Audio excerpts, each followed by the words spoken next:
नाज़रीन अस्सलाम वालेकुम। आप देख रहे हैं द वॉइस ऑफ कश्मीर और कश्मीर ऑनलाइन हया जावेद के साथ। नाज़रीन आज हमारे साथ जो बैठे हैं किसी तारफ़ के मोहताज नहीं, कौमी नहीं बल्कि बैनुल अक़वामी सतह पे मंझले हुए सहाफ़ी है। तो हमारे पास कहने के लिए सिर्फ़ ये अल्फ़ाज़ है कि आज जिस शख्सियत से हम बात करना चाहते हैं इसे एक रिवायती तौर पे जो कहा जाता है कि आफ़ताब को चिराग दिखाना, जलील राठौर से हम बात करने जा रहे हैं। नाज़रीन को हम बताते चले कि अक्सर बेशतर आपकी नज़रों में आते हैं जलील साहब। रेडियो कश्मीर में खुसूसी इनका प्रोग्राम होता है, लेकिन आज हमने इनको मदऊ किया और गनीमत समझा मौका कि इनसे आज बात करें। नाज़रीन कल हमने देखा कि प्रेस कॉलोनी श्रीनगर में एक एम्बुलेंस नमूदार हुई, जिसमें हमने देखा कि यहाँ की सरकार ने एक अहम कदम उठाया, जिससे यहाँ की आवाम बहुत देर से ये मांग कर रही थी कि ऐसी सहूलियात आवाम के लिए बहाल हो। लेकिन कल जब गाड़ी नमूदार हुई तो हमने उस पे एक प्रोग्राम चलाया। हम बात करेंगे इसी एतबार से आज जलील साहब से और उनसे पूछेंगे कि क्या वाक़ई ये ख्वाब जो है शर्मंदे ताबीर हुआ। जलील साहब आपका बहुत-बहुत खैर मकदम है द वॉइस ऑफ कश्मीर और कश्मीर ऑनलाइन में। ये हमारी खुशनसीबी है कि हम आज आपसे रूबरू बात कर रहे हैं। कल की अगर बात करें कि यहाँ पे एक एम्बुलेंस नमूदार हुई और उसमें एक जिसे हम कहते हैं कि सरकार की जानिब से ऐसी ऑफ़र है कि जहाँ कहीं भी इमरजेंसी हो और पेशेंट के लिए जहाँ हमें प्रॉब्लम होती है तो यहाँ की सरकार ने एक एम्बुलेंस प्रोवाइड कर ली यहाँ के लोगों के लिए। तो कैसा कदम है ये यहाँ की सरकार का? जी, मैं इसके बारे में ये कहना चाहूँगा कि कल आपने एक स्टोरी चलाई थी 108 एम्बुलेंस सर्विस के बारे में। ये ख़ुसूसी सर्विस है और इसकी तह तक जाना नाज़रीन की इन्फॉर्मेशन के लिए मैं समझता हूँ बहुत ज़रूरी है।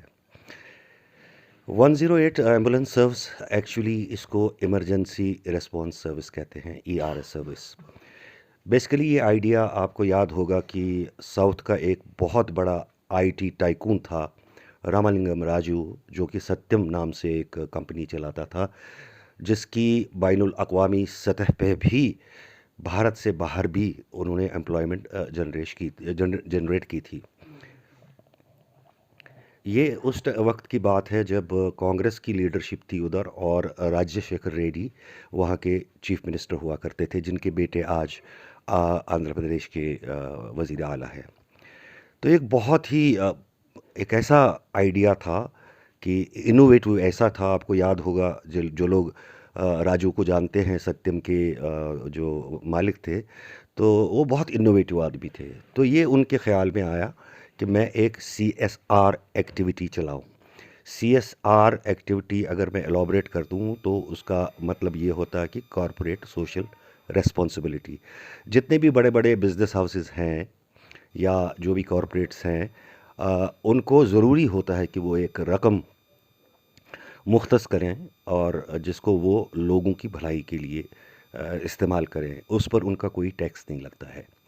ये तो सभी करते हैं, लेकिन राजू ने इस बारे में बहुत अच्छा काम किया। और जो वज़ीर आला थे राजशेखर रेड्डी, उनको बड़ा इश्तिराक हासिल था। तो इसके लिए उन्होंने अमेरिका जाकर, मैसाचुसेट्स यूनिवर्सिटी है उनके साथ, उन्होंने टाई अप कर लिया। तो उस बारे में जो एल्गोरिज़म्स हैं वो तैयार की है। ये खाली 108 सर्विस एम्बुलेंस सर्विस नहीं है, बल्कि इसके साथ एक और चीज़ है जिसको बोलते हैं 104 सर्विस। ये एक ऑनलाइन सर्विस होती है। अगर कोई बीमार होता है तो 104 पे वो फ़ोन करता है कि अगर इमरजेंसी की कोई बात होती है, तो वहाँ पे डॉक्टर साहिबान होते हैं, वो फ़ोन पे ही बंदे को असेस करते हैं और अगर उसको इमीडिएटली किसी चीज़ की इंटरवेंशन की ज़रूरत हो तो एक टीम 108 की तरफ से जाती है जो उसको लेके हॉस्पिटल चली जाती है। बहरहाल मैं इस बारे में इसलिए वाकिफ़ हूँ कि राजू जब जेल चला गया तो ये सर्विस जो थी ये भी वहीं शिकार पे रह गई। नहीं शिकार हो गई कि उस वक़्त तो फिर ये 108 और 104 सर्विस जो हैदराबाद में चलती थी और एक इतनी कामयाब सर्विस थी कि जब राजशेखर रेड्डी इलेक्शन के लिए जाते थे तो उसके पीछे जो बैनर होता था वो कांग्रेस का नहीं होता था, 108 104 सर्विस का होता था। तो उसके बाद ये स्प्लिट हो गई। तो 104 जो है वो चली गई अशोक पीरामल के पास, जो पीरामल इंडस्ट्रीज़ के ये हैं, चेयरमैन हैं, और दूसरी चली गई जीवी के पास, जीवी के आंध्र प्रदेश की एक बहुत बड़ी फर्म है जो भारत भर में काम करती है और यहाँ J&K में भी वो बिजली के सेक्टर में काम करती है। तो एक वक्त उमर अब्दुल्ला के टाइम में आया कि इस सर्विस को यहाँ तक भी एक्सटेंड किया जाए, क्योंकि ये सर्विस जो है ये यहाँ से हैदराबाद से निकलकर और भी नॉर्थ ईस्ट में और कई जगहों पे वो शुरू की गई थी। बुनियादी मकसद इसका ये है कि 104 सर्विस एक ऐसी सर्विस है जहाँ पे डॉक्टर साहिबान ऑनलाइन बैठते हैं एक जगह पे, तो वो कनेक्ट होते हैं। कोई भी डेस्परेशन में होता है, किसी को हार्ट अटैक लगता है तो वो फ़ोन करते हैं, तो वो फ़ोन पे ही उसको एसेस करते हैं। तो अगर फिर उनको ज़रूरत होती है कि उनको एम्बुलेंस की ज़रूरत होती है तो वो 108 को बुला के या ख़ुद फ़ोन करके एम्बुलेंस सर्विस की किसी की ज़रूरत हो तो वो बुला के वो फ्री सर्विस होती है। अब इस 108 का जो हिंदी में कहेंगे महत्व, अंग्रेज़ी में कहेंगे इम्पोर्टेंस, ये है कि ये फुली इक्विप्ड वैन होती है और इसका बराह रास्त ताल्लुक़ होता है सैटेलाइट के साथ।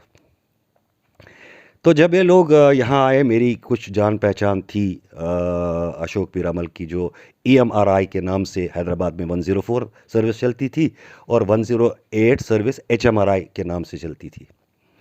तो वो उन्होंने मेरे साथ रब्ता किया, तो उन्होंने कहा कि हम यहाँ पे ये करना चाहते हैं, तो आप हमारी क्या मदद कर सकते हैं।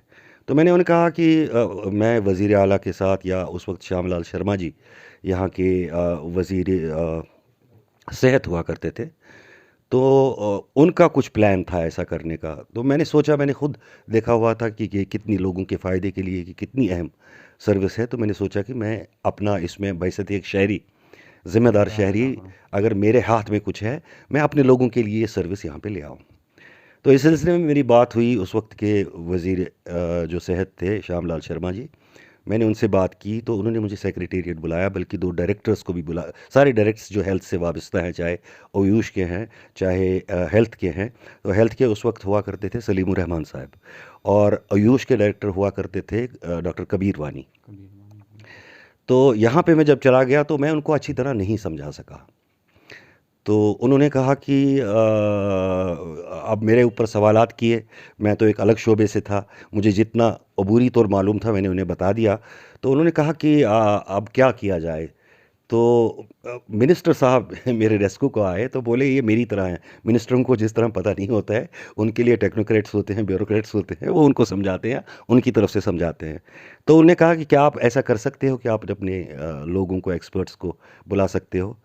मैंने कहा जी कल बुला सकता हूँ। तो उन्होंने बोला नहीं, मैं दिल्ली जा रहा हूँ। मैंने कहा दिल्ली में बात कर सकते हैं। तो मैंने अपने लोगों से उधर हैदराबाद बात की। तो दूसरे दिन मैं दिल्ली चला गया और वो हैदराबाद से वो लोग दिल्ली आ गए, और हम दिल्ली, दूसरे रोज़ की बात है, पूरी टीम आ गई। तो हमने श्यामलाल शर्मा जी के दूसरे भाई थे, वो एक पार्लियामेंट मेंबर थे, उनके घर पे हम शाम को मिले, और सारे जितने भी ऑफिसर्स थे वो थे। तो मेरे लोगों ने उनको बहुत समझाया, कि अच्छी तरह समझाया कि ये क्या एल्गोरिज्म क्या होती हैं, किस तरह ये सैटेलाइट के साथ जुड़ा हुआ होता है, और जहाँ फार रीचिंग एरियाज़ हैं जहाँ पर लोग नहीं पहुँच सकते हैं, वहाँ पैदल लोग जाते हैं 108 सर्विस लेके पहाड़ों पे। तो उसके बाद उन्होंने बोला कि हम श्रीनगर में मिलेंगे। फिर इसके टेंडर फ्लोट हो गए। टेंडर फ्लोट होने में कई लोग आ गए थे इसके सामने, तो उसमें GVK भी था और अशोक पीरामल भी था। लेकिन बहरहाल वहाँ पे मैं मुझे याद है, जहाँ तक मेरी बात है, तो हर किसी चीज़ में हमारा यहाँ सियासत का अमल दखल होता है। तो श्यामलाल शर्मा जी ने बोला कि मैं इन जो 108 सर्विस है, मैं इनको अपने अपने इलाकों में रखूँगा और हाईवे पे रखूँगा, जबकि इसका मकसद नहीं वो नहीं था। तो उसी वक्त मैं थोड़ा दिल बर्दाश्त हो गया, क्योंकि या तो समझ की बात है कि इस सर्विस के पीछे क्या मकासद कार फरमा है, उसको इस तरह इस्तेमाल किया जाए। तो सियासत की जद आकर तो फिर कई चीज़ें तबाह हो जाती हैं। बिल्कुल। तो फिर उस वक्त उन्होंने वो बात ही रह गई। फिर उन्होंने फोर्स की गाड़ियाँ ली 117, जो कि एल्गोरिज्म से मुताबिक नहीं थी। आप पूछेंगे क्यों? जब भी कोई एम्बुलेंस विज़िट करती है कहीं पे या किसी पेशेंट को उठाती है, तो उसके बाद जब वो वापस आती है तो उसको पूरी तरह सैनिटाइज करना पड़ता है। जी, जी, बिल्कुल। वो जो उनकी जो एम्बुलेंसेस हैं वो उसी तरीके की बनी हैं, उसी स्पेसिफिकेशन की बनी हैं जो आज हमारे पास फोर्स की गाड़ियां हैं। एक्सपर्ट्स के मुताबिक वो उसके लायक नहीं जी। थी। बहरहाल उन्होंने 117 गाड़ियां ली और उसके बाद ये मामला ठप ठप पड़ गया, और कई दिनों तक इनमें से कुछ गाड़ियां जो कश्मीर नर्सिंग होम है, साल भर तक वो वहाँ पड़ी हुई थी। बाकी कहाँ थी वो उसके बारे में मुझे इल्म नहीं है। बाद में इन्होंने एक प्राइवेट सेक्टर में, जो ये पब्लिक सेक्टर में कंपनी है, उसको दिया हुआ है। जो इनकी तनख्वाहें हैं, जो इसका ख़र्चा है, वो CSR एक्टिविटी के तहत वो सारा वही कंपनी बर्दाश्त करती है। लेकिन नेशनल हेल्थ मिशन के साथ इसका वास्ता है, नेशनल मिशन हेल्थ इसकी देख रेख करती है। बाकी तनख्वाहें, ख़र्चे वगैरह ये गवर्नमेंट की तरफ से नहीं जाता है। ये कॉरपोरेट सोशल रिस्पॉन्सिबिलिटी के तहत वही लोग देते हैं जिनके पास अभी ये सर्विस है। 104 के बारे में मुझे इल्म नहीं है क्या उसको किया कि नहीं किया, लेकिन बेसिकली उस वक्त जम्मू कश्मीर सरकार यही चाहती थी कि 104 और 108 सर्विस यहाँ आए। तो अब जो हमारी कंपनी थी जिसके साथ मैं उस वक्त वाबस्ता था, मैं बात कर रहा हूँ पीरामल्स की, तो उन लोगों ने अपने इंजीनियर्स को यहाँ से अमेरिका भेजा था नए सिरे से कश्मीर के मुताबिक इसको, इस सर्विस को अपग्रेड करने के लिए। कि बहरहाल उनको टेंडर, आपको पता ही है टेंडर का मामला क्या होता है और उसमें कैसे चीज़ें वाबस्ता होती हैं, बिल्कुल। किकबैक्स वाबस्ता होती हैं। वो इस तरह मैं वसूख से कहूँगा कि गाड़ियाँ ली गई 117 फोर्स से, जो बाद में इस्तेमाल नहीं हुई, अब इस्तेमाल में दिख रही हैं आपको। 2 साल 2.5 साल तक ये पता नहीं कहाँ छुपाई गई थी। तो एक्चुअली EMR, ये जो इमरजेंसी रिस्पांस सर्विस होती है, ये इसका मतलब ये होता है कि अगर पेशेंट कोई एक्सीडेंट होता है कहीं, जी। तो ये गाड़ी ऐसे लोकेट होती है कि सैटेलाइट इसको बता देता है कि एक्सीडेंट कहाँ है, और नज़दीक तरीन जो गाड़ी होती है वो वहाँ पहुँच जाती है। इसको मेडिकल टर्म में गोल्डन आवर कहते हैं। गोल्डन आवर वो आवर होता है जो इंसान की जान को बचाने के लिए 10 मिनट, 15 मिनट या 20 मिनट तक ये बंदा स्पॉट से हॉस्पिटल तक पहुँच जाए। पहुंचना चाहिए। तो बहरहाल मैं समझता हूं कि उस हिसाब से तो ये हमारे पास जो चल रही है 108 सर्विस, ये उस हिसाब से नहीं है जिस हिसाब से मैंने देखा था। और इसके बाद रेस्क्यू की बात है। रेस्क्यू के बारे में इनको ट्रेनिंग ही नहीं है। एक्सीडेंट में रेस्क्यू कैसे देना है, एकदम से फर्स्ट एड कैसे देना है, वो बहुत बड़ा मकसद था इसका इमरजेंसी रिस्पॉन्स सर्विस का। जो ये 104 या 108 सर्विस है, मेरे ख्याल से वो उस हिसाब से तो ये गाड़ियाँ या ये जो सर्विस है यहाँ नहीं चलती है। आप हैदराबाद जाइए, मैं गया हूँ GVK की फैसिलिटी पे भी 108 पे, और 104 जो इनकी थी HMRI की, वो भी मैंने देखी हुई है, और मैंने देखा है कि काम कैसे होता है वहाँ, और इस सर्विस को एक मसीहा की तरह देखते हैं वहाँ। यहाँ बहरहाल इतना भी काफ़ी है कि आप फ़ोन करते हैं तो एम्बुलेंस आपको कम से कम अस्पताल पहुँचाती है। नहीं तो ये एक ऐसी सर्विस है जो मिनी हॉस्पिटल है, जो पेशेंट को मैनेज करती है गोल्ड आवर में, उसको मरने नहीं देती है। गोल्डन आवर में उसको जहाँ कोई हार्ट अटैक का पेशेंट हो, या कोई इसका जो कहते हैं कि एक्सीडेंट का पेशेंट हो, या कोई इमरजेंसी पेशेंट हो, उसको मरने नहीं देती है ये सर्विस। जलील साहब, यहाँ पे एक कन्फ्यूजन सा पैदा हो जाता है कि जब हमने कहा कि सरकार की जानिब से ऐसा कुछ हो रहा है, लेकिन दूसरी जानिब से आप कह रहे हैं कि एक प्राइवेट कंपनी इस वक्त चलाती है। देखना यह है कि आपने सैटेलाइट की बात की कि ये एक अहम चीज़ है कि सैटेलाइट थ्रू पता चल जाता है इन्हें कि कहाँ पे पेशेंट कहाँ है इमरजेंसी और पेशेंट कौन सी कहाँ पे गाड़ी नज़दीक तरीन है। या कहाँ पे एक्सीडेंट हुआ तो इमीडिएटली पता चल जाता है। तो ऐसे में यहाँ की सरकार को इसमें कितनी मुदाखलत करने की ज़रूरत है, ताकि जो आपके कहने के मुताबिक इतना इम्पोर्टेंट होता है ये सैटेलाइट का इसमें होना, तो यहाँ की सरकार को चाहिए ऐसे इकदाम उठाना कि इमीडिएटली ऐसा कुछ किया जाए? देखिए, पहले तो हमारी यहाँ पे पॉलिटिकल डेमोक्रेटिक सरकारें थीं, यानी कि इलेक्ट होके आई थीं। उनकी अपनी मजबूरियाँ होती थीं, और कोलिशन सरकार थी उमर अब्दुल्ला की। बल्कि मैं तो ये तक बताने गया था, ये सारी बातें मैंने फिर वज़ीर आला चीफ मिनिस्टर के साथ उनके सेक्रेटेरिएट में जम्मू में की थी, और वो भी इससे आशना नहीं थे, और वो भी बहुत हैरान हो गए उस टाइम। और उनका बॉडी लैंग्वेज देख के मुझे लगा कि वो उदास हो गए जब उन्होंने ये सारी बातें सुनी। तो उन्होंने बोला कि अगली बार इंशाल्लाह अगर ये सर्विस हम ले लें तो इसको अपग्रेड करेंगे एल्गोरिज्म के मुताबिक, जो कि अमेरिका में ले डाउन की गई हैं, और जिनके हिसाब से वहाँ भी आप समझिए कि अमेरिका में जो एम्बुलेंस सर्विस है ये उसी के मुकाबले की टक्कर की सर्विस है। अब जब आप यहाँ सड़कों पे देखते हैं तो आप खुद समझ सकते हैं कि ये उस हिसाब की एम्बुलेंसेस हैं कि नहीं। लेकिन इसका जो ख़र्चा है वो मैं यही बताऊंगा कि हुकूमत के साथ इसका बिल्कुल वास्ता है, लेकिन हुकूमत का ख़र्चा जी। नहीं है। अब उनकी कितनी इसमें इन्वॉल्वमेंट है वो तो मुझे मैं उसके बारे में मैं वाकिफ़ नहीं हूँ, बट इतना बता सकता हूँ कि जो भी हुआ है उल्ट हुआ है। एल्गोरिज्म के हिसाब से जो होना था वो नहीं होना चाहिए था। लेकिन उसके बाद भी मैं एक पुरुमीद हूँ, मैं ऑप्टिमिस्टिक हूँ कि कम से कम ये सर्विस यहाँ आई, लोगों को एक मुफ्त एम्बुलेंस सर्विस दस्तयाब है, चाहे जिस तरह की भी है। ज़रूरत इस बात की है कि अगर मेरी बात हुक्काम तक पहुँचाए, मैं तो लेफ्टिनेंट गवर्नर की बात करूँगा, या कोई भी ऐसी शख्सियत जो है या कोई ऐसा इदारा है जो इसमें इंटरवीन कर सकता है। मेरा काम है एक कश्मीरी के होने के नाते और एक वो शख्स होने के नाते जिसका इस सर्विस ने खुद अपनी आंखों से देखा है, मुशाहिदा किया है और इसके बारे में बहुत कुछ जानकारी है। तो अगर मेरी जानकारी से इसको आगे अपग्रेड किया जाए और उस तरह की सर्विस हम यहाँ कायम कर सकते हैं तो बहरहाल लोगों के लिए वो बहुत ज़रूरी है, और 108 के अलावा 104 की भी बहुत ज़रूरत है। तो नाज़रीन, हमारे साथ जलील साहब बात कर रहे थे। 108 तो आ गई, 104 की बहुत ज़रूरत है। और जिस एतबार से जलील साहब का कहना है कि क्या सहूलियात बहाल होनी चाहिए इस एम्बुलेंस में, जिस एतबार से इन्होंने सैटेलाइट की बात की, कितना अहम है। अगर ऐसा कुछ यहाँ की सरकार संजीदा हो जाए, लेफ्टिनेंट गवर्नर अगर इस बात पे गौर करे तो नामुमकिन कोई चीज़ नहीं होती है। अलबत्ता इनकी कोशिशें जो है आज रंग लाई है, जलील साहब की कोशिशें आज रंग लाई है, लेकिन इनका अभी जो ख्वाब जो है वो पूरा और मुकम्मल नहीं हुआ। इसलिए जलील साहब ने यहाँ की सरकार से गुजारिश की कि जो इनका ख्वाब था वो अगर पूरा किया जाए तो हमारे नाजरीन या जितने भी हमें वॉच कर रहे हैं वो सभी मुतमईन हो जाएंगे कि वाकई ये एक सर्विस है।